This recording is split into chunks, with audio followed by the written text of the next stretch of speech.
propaganda owa ADF akomyewo nti bano nno bannange bafunye dda ebyuma eby'omulembe omulinizi drone era nti UPDF n'amagye g'e Congo bwegatyo bannange gali mu kweraliikirira Robert Mao bwatyo bannange avuddeyo n'atutegeeza nga bwe tulina okubeera abagumiikiriza ku ndagaano gye yakola ne General Museveni nti bannange bino si byangu nnyo yadde n'akamu ate ye bannange Chief Justice Dollo ayambalidde Bobi Wine ku bye yayogedde mu kuziika Ssegiriinya bwe tutyo muganda wange bwe tulabise olunaku olwaleero katutandike teweerabira okusubscribinga era onyige notification bell awo bwetyo bannange era osharingeko n'emikwano gyo bwe tutyo bannange katutandike endowooza ne Chief Justice Dollo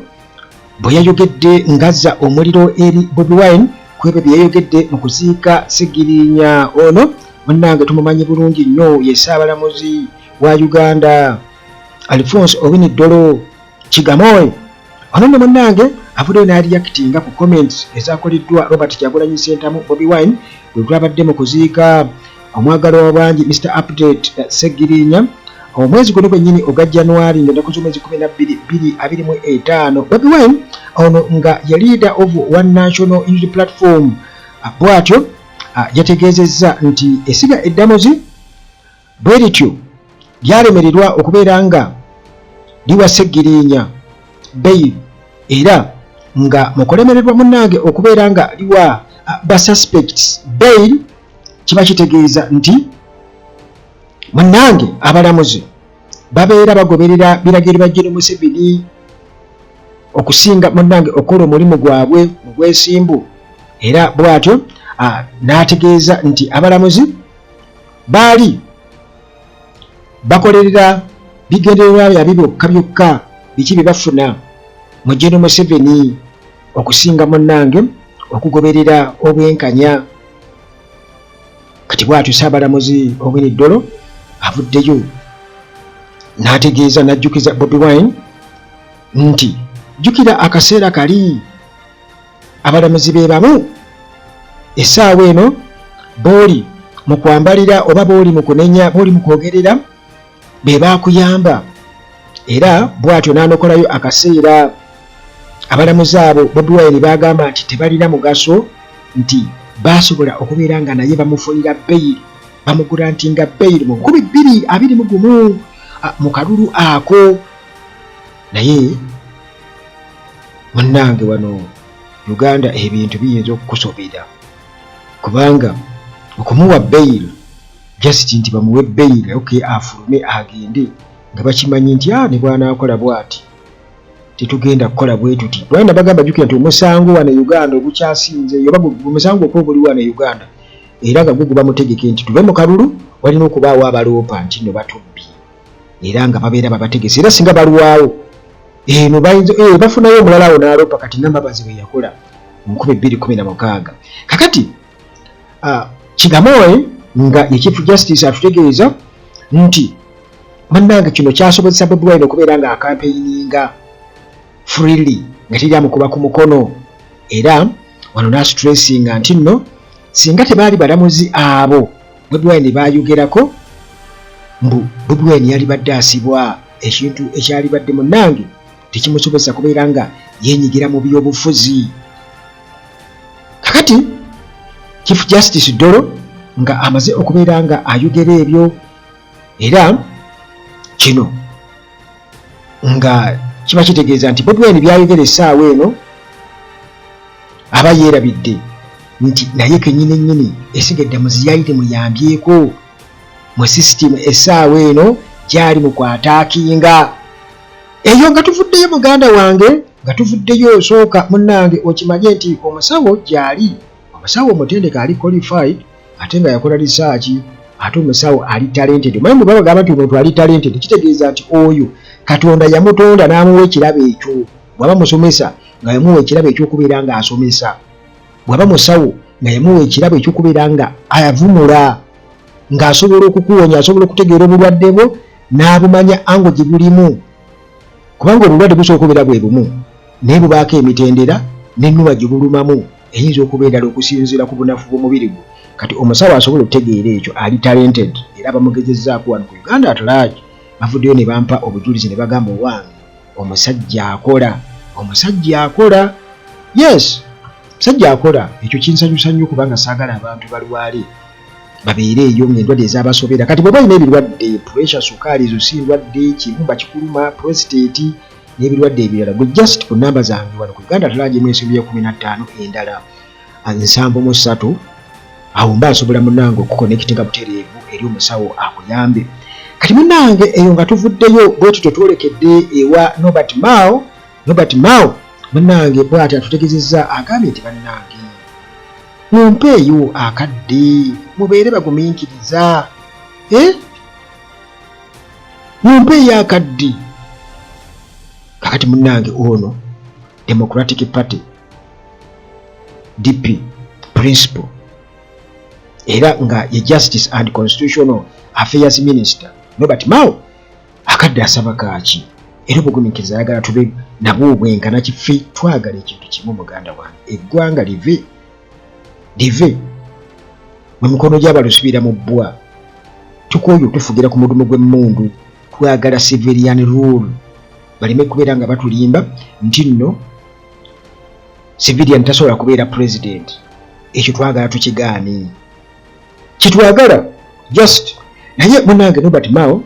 bw'atyo akubiriza abantu okubeera patient mubeere bagumiikiriza ba critics ababuuza ebibuuzo kuwa waatuuse mu ndagaano gye yateekako mukono ne Gen. Museveni Nobert Mao munange bw'atyo akubye omulanga eri bannayuganda bonna okubeera nga munange bakitegeera nti ebintu bino si byangu kyetaaga ne mu recognizing complexities involved in national building mulina munnange okukimanya nti nno ebintu by'okuzimba eggwanga si byangu era bw'atyo munnange n'agamba nti nno significant progress takes time nti okutuuka ku bintu oba ku biruubirirwa eby'omuggundu kiba kirina okutwala akadde munnange bw'atyo abadde ayogera nga agezaako okubeera nga yeewolereza emyaka 2 gy'amaze mu gavumenti ya Gen. Museveni era munnange n'agamba nti waliwo meaningful reforms naye zino munnange tesobola kubeera nga ate zikolebwa mu ngeri ya kiyita mu lujja oba zikolebwa mu ngeri y'okupapiriza nakutegeeza nti I have been in office for only 2 years. Building a country is a process that requires patience and consistent effort. Yeetaaga okubeera nga ateekamu amaanyi ewatali kuzikiza kubanga okuzimba eggwanga muganda wange eno process yeetaaga obugumiikiriza kyagezako kubeera nga atugamba tumwesiga tutya ng'obwesiga twabumugyamu dda kubanga bonnange baatutegeeza nti Gen. Museveni gwe oluba okumusemberera bwoti oli omusajja mbuye ebintu bye yabidizayininga dda amanyi kimu kufiira mu ntebe na mutabani we na bazzukulu be kujja kufuga naye bino ebyokuba nti nno ebyombu ebyo yagamba obuvubukavubuka obwa palamenti tebusobola kubeera nga ate munnange bubaako kibuŋŋamba ekyokukola kakati munnange era ono bw'atyo akubye omulanga eri bannayuganda tebukkakkane kubanga memorandum of understanding gye nateekako mukono Julayi 2022 eno munnange yali etegekeddwa bulungi nnyo okusobola munnange okusobozesa enjogerezeganya era wamu n'okubeera nga tupromotinga constitutional reforms ennongoosereza mu ssemateeka wamu bwetyo n'okubeera nga tunyweza enfuga ennungamu wano mu Uganda. Kakati Nobert Mao agamba nti nno abo bonna ba critics abagezaako okubeera nga bamusala ensobi bamwogerera aboogerera agreement eno era agamba nti bano kale bavudde nga bagamba nti nno tebannabaawo tangible results tebannabaawo kugamba birabwako biva mu ndagaano eyo birabwako era abamu ku bo bagamba nti Mao okuva mu DP n'ava ku biruubirirwa oba core principles ez'ekibiina kino ekya DP, kino kiba kitegeeza nti yasalawo okubeera nga bw'atyo omutima gwe gutwalira ebyobufuzi oba oliawo ng'anoonya kufunamu. Naye Robert Mao bino byonna ye agamba nti si bituufu, era munnange bw'atyo agamba nti kino kiri mu blueprint, era tulina okukimanya nti achievements ziri long term, era n'agamba nti zino zigendereddwamu era okufuna obutebenkevu obw'eggwanga okumala ebbanga, nti kitegeeza nti kiringa bw'onoogamba nti okulya eggi ne bwesubya omuwula, titulina kukwata mpola kubanga enkoko era etwala ebbanga okukula. Kitegeeza eggi eribiisaawo lya, kitegeeza tojja kulaba kweri enkoko eneeva mu ggi eryo okukula singa eggi liba livuddemu enkoko n'ekula. Kakati munnange agamba nti memorandum of understanding yateekako omukono ne General Museveni erina achievements naye nga ziri long term, era nga zigendereddwamu okutebenkeza eggwanga lino wamu n'okufuna enkulaakulana ey'omuggundu. Bw'atyo ayongerezako n'agamba nti nno okwegatta ne General Museveni yali agendereddemu kubeera nga akuba ttooki mu key national challenges, mu bintu eby'amakulu ebisoomooza eggwanga lino, kakati nga omwenkanonkano wamu munnange n'okugoberera ssemateeka. Robert Mao bw'atyo n'akuba omulanga eri bannayuganda okubeera nga munnange bajjulula fokasi yaabwe oba engeri gye balamu ebintu amangu ebiri short term ebiyinza okutuuka mu kaseera akatono, bagala enkyukakyuka ey'amangu. N'agamba mulina okuba ne broader vision of building a more inclusive and a democratic society. Robert Mao bw'atyo ng'atutegeeza kakati, era Robert Mao ono bw'atyo n'ategeeza n'agamba nti ye akimanyi bulungi nnyo nti enkwatagana ye partnership ne government egenda kuvaamu ebibala singa ebeera eweereddwa ekiseera munnange ekimala. Hillside View Apartments kyekifo ekitegekeddwa obulungi era gwe wenna eyandyetaaze okubaako w'opangisa okusula okumala ennaku engere. Ekifo kino kirimu buli kimu, oba oyinza okugamba kiri fully furnished, kirina free wifi, parking nga ziddala ate nga ya bwereere. Apartments zino zizimbiddwa ku mulembe, anti munnange bw'ogipangisa obeera ng'ali mu makaago, tolina kiweetaaga kwetikka kutwala, oyagala kwefumbira, buli kimu mwekiri, ate nga ne ba caretakers babaawo okuweereza. Security y'amaanyi emisana n'ekiro, kifo kisirifu ekiyinza okuwa emirembe okuwummuliramu ate nga n'omulirwano gwa buvunaanyizibwa. Hillside View Apartments zisangibwa ku kyalo Janyi ku Kyaki. Bwendo munnange ava ku Entebbe Airport ovugirawo eddakiika 25 zokka olubotuuka ekitende Kajjansi, n'ovugirawo eddakiika 8 zokka okutuuka ku Hillside View Apartments. Bw'oba ova Kampala ovugirawo eddakiika 25 zokka, ate gwe munnange ava e Munyonyo Kinyana Mpindi kubanga eddakiika ziri 10 zokka. Emiwendo gikkirizika ate nga gyakuteesa. Kuba ku 0704131997 oba 07707198. Propaganda oba ADF akomyewo. Tetumanyi muganda wange ani ayogera amazima ani alimba, kubanga batukakasa nti ADF bagikuba era bagikubye tekyalinawo kapasite yonna bwe batutegeeza. Era nga Operation Shuja muganda wange wali mu ggwanga erya Democratic Republic of Congo nga batulaga nti nno abasirikale aba ADF bakoze omulimu gw'amaanyi ennyo okulaba nga bafufuggaza abayekera bano aba ADF. Naye muganda wange amawulire agafu eyo gatulaga nti amagye aga UPDF ne aga FARDC aga Democratic Republic of Congo begatyogerekedde munnange okufuna obuzibu wamu munnange n'embeera enkalubo oluvannyuma olw'aba ADF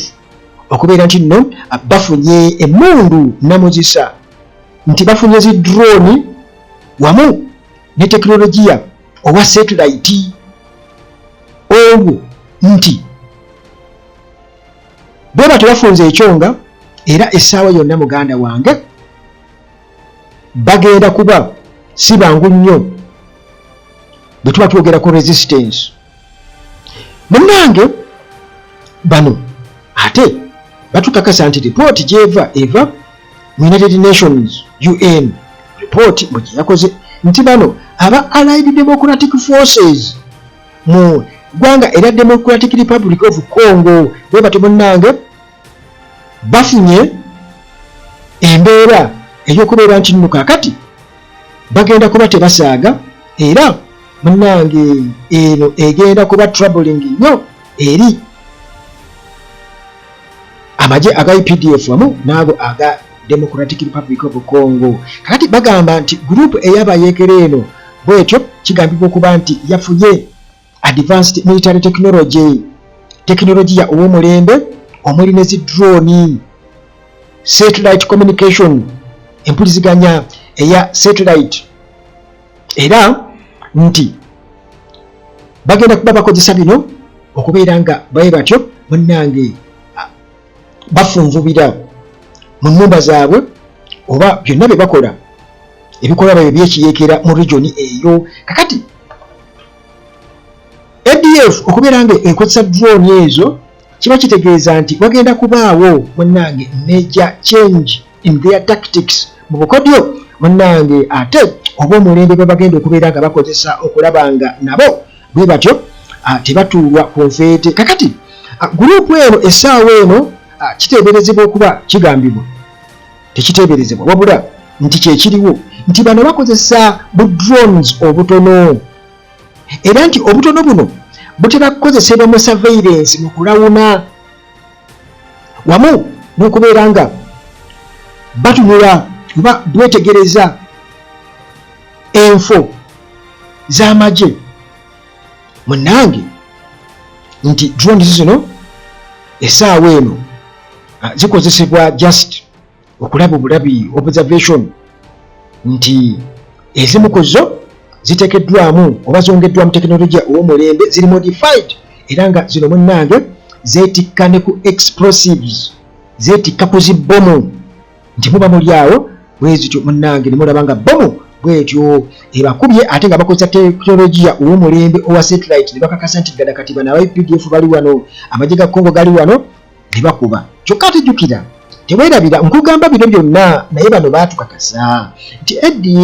ADF bagikubye buli wamu bagikubye tekyalinawo yadde bwe batyo bye batugamba. Kakati munnange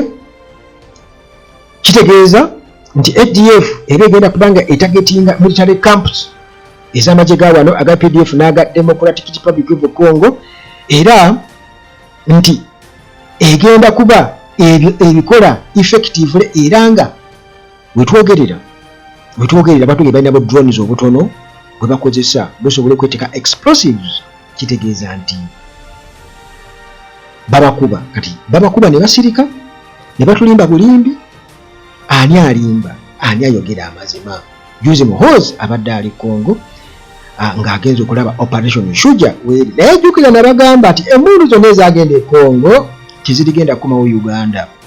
Emmundu zonna ezagenda e Congo oba n'amagye bajja kuba bakyusa makyuse naye nga bagwongerako bwongezi bungi naye emmundu zonna ezagenda e Congo tezigenda kuba nga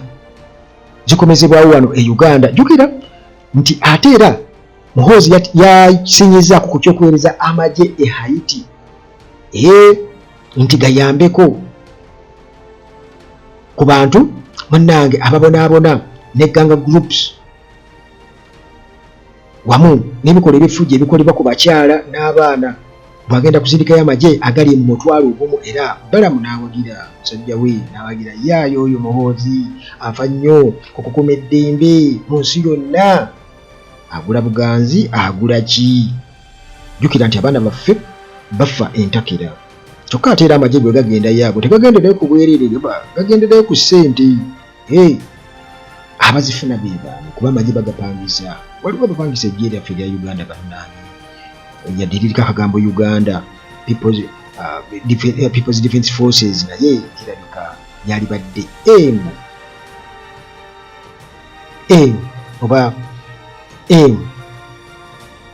M Defense Forces. Museveni Muhoozi Defense Forces bweni yalibadde nze bwensuubira kakati munnange batugamba nti already eno kati yenwana empya eriwo tuli mu mulembe gwa zi drone nti naba ADF baabo kati bamaze okubeera nga bafuna zi drone kitegeeza era awo wetugenda okubeera nga tutegeerera ekigendererwa kya ADF kiki kuba abantu babadde nga bajja beebuuza nti ADF yandibadde yalumba dda wano e Uganda netulaba kugamba ennumba ez'amaanyi bwe netuzirabako naye babeeraawo bwe batyo beebuzaabuza bwe batyo nti ADF tebalinawo nnyo kyamaanyi kye bakolawo bwe bafuna drone kitegeeza nti omusajja asobola osirika drone okuva eri nejja neyingira butereevu mu Uganda neekola olulumba olw'amaanyi netukakasa nti kati ddala abo bayeekera gye bali kakati munnange drone zino nti bwe zityo ziba zigenda kuyambako aba ADF okubeera nga bastrikinga bakuba military targets era nga kino kigenda kwa munnange kikalubiriza nnyo amagye nga aga Uganda People's Defense Forces UPDF wamu naago aga Congo FARDC okubeera nga ate nti bakuba ejje oba abayeekera aba ADF okubagonza nti genda kubabeerera kizibu jjukira nti bano balina okuba nga essaawa eno baabamalirawo ddala kubanga bwe badde batugamba kyokka ate babano batugamba nti already abasajja balina zi drone era bakuba ne tekinologiya owa satellite nti kati ate bwe babongeramu tekinologiya oyo baani ababongeramu ye tekinologiya oliriza bino kakati munnange batugamba nti bafuna obuyambi aba ADF okuva eri Islamic State of Iraq wamu ne IS kugamba bakiyita IL Islamic State of Iraq kakati nti UN bwetyo ng'ekola report nti IL okuva mu ggwanga erya Iraq eyamba aba ADF okubeera nga bafuna advanced technology ow'omulembe kati nga zi drone satellite communication equipment era nti cooperation oba enkwatagana wakati wa groups zino ebbiri kitegeeza nti wagenda kubaawo kwegamba okutegeka obulumbaganyi mu buyeekera obw'amaanyi era nga kigenda kuba kikalubiriza nnyo amagye ge Uganda n'age Congo nga geegasse okubeera nga galwanyisa aba ADF kakati kitegeeza nti kati tufunye ADF reloaded bwe batugamba kakati timunange collaboration oba okukwatagana oba okwekobaana kwa IL nti tekukomyeko kuwa buwi ADF access ku byuma oba ku mmundu ez'omulembe oba equipment ow'omulembe naye nti munnange kigenda kuba kiimprovinga oba kyaleetera okubeera nga bongera omutindo ku busobozi bwabwe okubeera nga ekisooka baba ne intelligence babeera nabo balina obwambega obumala n'okutegeera biki ebigenda nga bakozesa ebyuma eby'omulembe ennyo wamu munnange n'okubeera nga bakaringa out more complex attacks nga bakola ennumba ez'omulembe kakati okwongereza ku ekyo ku drone ze balina ezo nti ADF emaze okugaininga access ku satellite communication systems era nga kino munnange kigenda kuba kibayamba okubeera nga bacoordinating movement operations without being detected by military tracking systems. The tracking systems ez'amagye agaffe aga wano n'age Congo kiba kitegeeza nti muganda wange tezijja kusobola kubeera nga zitrackinga abasajja bano movement ze kubanga nabo bamaze dde okubeera nga bayungibwa ku satellite eriisa ery'omu bbanga. Museveni yayogera ku bandi zaayo by'omujjukira kati abasajja nabo bwe batyo kati nti bamaze okubeera nga babifuna. Ekyebuuzibwa nti babadde bakuba baani bwekiba nti kakati essaawa eno ate kati bamaanyi nnyo kumpi n'okubeera nga baagala kusimba ADF kati babadde amagye ge Uganda gagenda kukola ki Mukama Katonda saasira. Kakati nti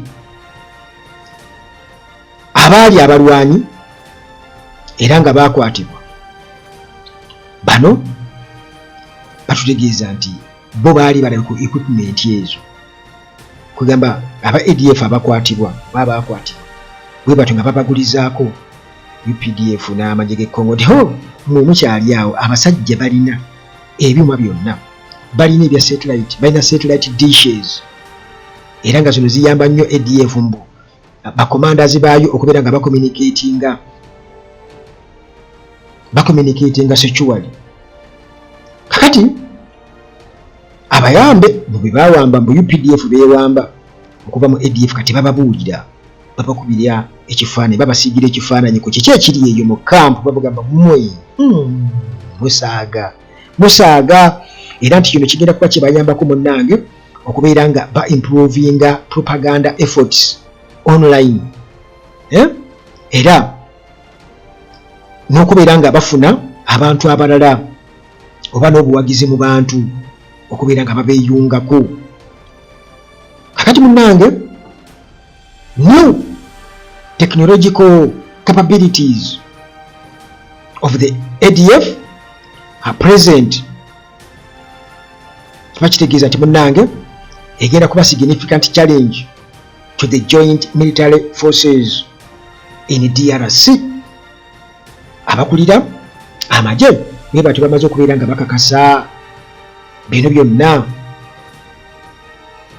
nti newankubadde kale aba ADF balina tekinologiya eyo nti olwabano gwe balina aba UPDF ne DRC asigala akyali waggulu akyasooloobye ali superior kuwaba ADF era nti ADF okozesa zi drone wamu ne satellite communication kiba kitegeeza nti bagenda kuba nabo kati si bangu nnyo naye tubeere bagumu mbu olwo batugumya be baali badde beegumya kubanga ADF newankubadde batugambye ensala neyingira mu Uganda neekola etya naye batugambye bagikubye bagimazeewo era buli ku UBC by the way babeera balaga nti bano bayeekera ba ADF babakwata bakola batya. Kakati munnange kiba kitegeeza nti possibility eno eyaba M23 okubeera nga bafuna ayaba ADF okubeera nga bafuna ebimu by'emirimbi kati rebel groups endala kati nga M23 nazo tuzimanyi zirina ebimu by'emirimbi naye ate ekisinga okuneewuunyiza nti tukimanyi nti M23 n'akakwate kanene nnyo nawana e Uganda ne Kagame juzi yakyogera kyokka ate amagye g'Ekongo ate gapepeya n'age Uganda kakati awo simanyi baba bakikola naye munnange nti presence eya rebel groups ezo zonna kitegeeza nti munnange emirembe mu kitundu ekyo ekyobuvanjuba obwa Democratic Republic of Congo Uganda wange emirembe giri mu nsuubo era essaawa eno kikyali kizibu nnyo okubeera nti nno wabaawo akabonero konna akalaga nti emirembe giyinza okukola mu kitundu ekyo kuba abantu bangi nnyo bali displaced bali mu kampu z'ababundabunda kubanga rebel groups nyingi nnyo kati bwe kiba nti zifunye ebimu eby'emirembe ng'ebyo Uganda wange kiba kitegeeza nti ennamusebe etuuse ku ki akunyooge.